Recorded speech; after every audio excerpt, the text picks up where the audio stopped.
before I leave Vegas, I need to place some college football bets. Don't know that much about college football. So I got Parker Fleming with me. You're going to help me out with this. I'll do my best. Okay. Yeah, I've been known to talk a little bit about gambling in college football. Okay, so, good. Yeah. Good. I think there's a couple fun ones because college football is great because there's just a lot of like information. Yeah, and so we like fun on this show too. So yeah. Absolutely. So one of my favorite bets that I really like is you can still get Colorado State over 4.5. Okay.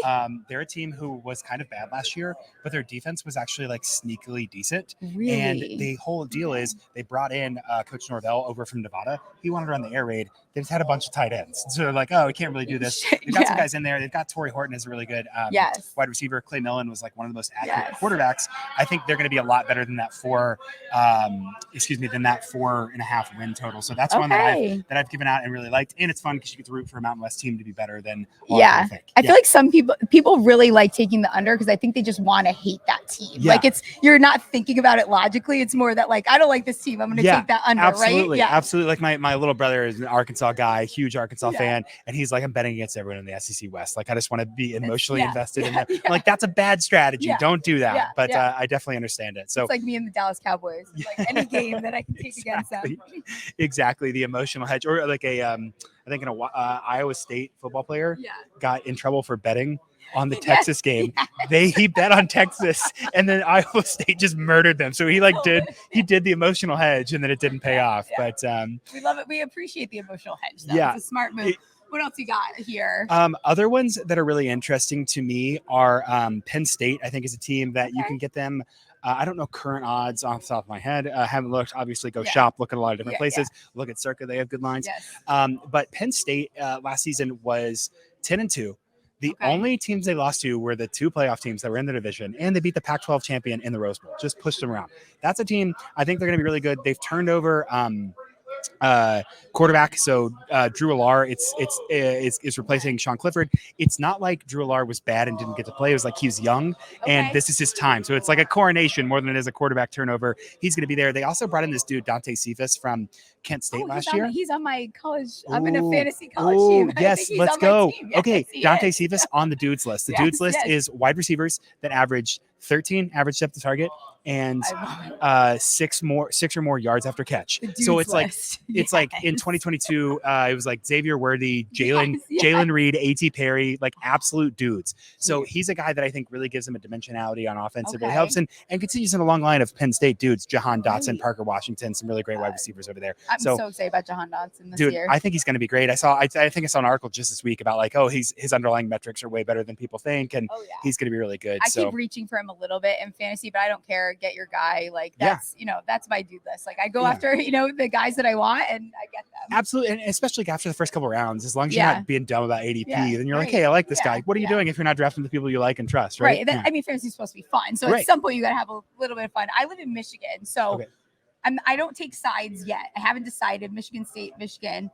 Who am I betting on this year more? Is there one over the other that you like? Oh, I think Michigan State's in a really hard position. I like Mel Tucker. I think he's a great guy, and I think he's done some good jobs at coaching spots in the past. But very clearly, he got really, really lucky with the transfer portal, and they took a big step back. And their win total is I think it's 5.5 this season. Oh, wow, they've been down a little bit. They're really kind of struggling to build up there. So a little bit not optimistic. I think it says a lot that their quarterback transfer. Peyton Thorne transferred to Auburn and is going to start at Auburn. And it's kind of like, guys, what are you doing? You had an SEC quarterback there. You couldn't really do anything with that. So I think Michigan's going to have a much better season. I think it's a little bit until Michigan State's back in kind of contention or anything I'd like. I wouldn't necessarily go under on Michigan State because there are some reasons to be optimistic, but I'm certainly not going to tie my money up in a season long over on a team that's really been struggling the last couple of years. Everyone can be optimistic about the Lions. I won't give them. I'm not going to give them too much optimism.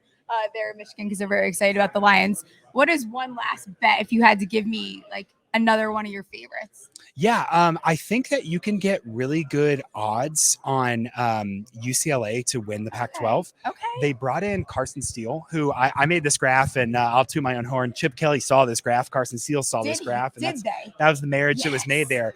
And it was yards before contact and yards after contact. And UCLA was all the way in the far right corner, so super high yards before contact, not a lot of yards after contact. Carson Steele was all the way to the left, so he was super low yards before contact, super high yards.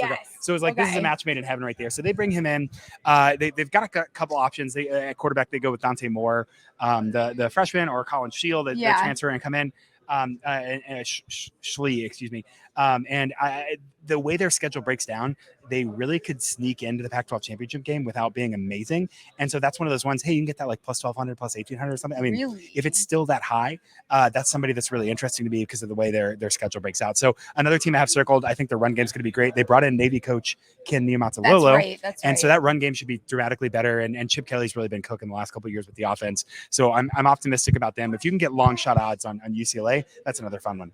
I think I just found my college football guy for my show. It's a new show, so now I have a college football guy. This is awesome. Great. And I've been playing a little bit with player stats and props and stuff. And so especially in the fantasy, I know like some of those Debbie guys and the Campus to Canton dudes are absolute sickos, but I love it. And so absolutely could talk about that or see what's going on there. Let everyone know like where they can find you. Make sure you guys follow him. Our new college football guy. Stephie Smalls show. The hub is Stats of War on Twitter. That's just the best place. I do a show on YouTube for BetUS on Tuesday, Wednesday throughout the season. I'm on the Hammer on Tuesday afternoon. But if you go to the YouTube, it's all, or excuse me, go to the Twitter Stats of War. It's all there. Love it. Make sure you follow him. Thanks for coming on. I appreciate it. Thanks for having me. Watch him make it, break it, break it, break it.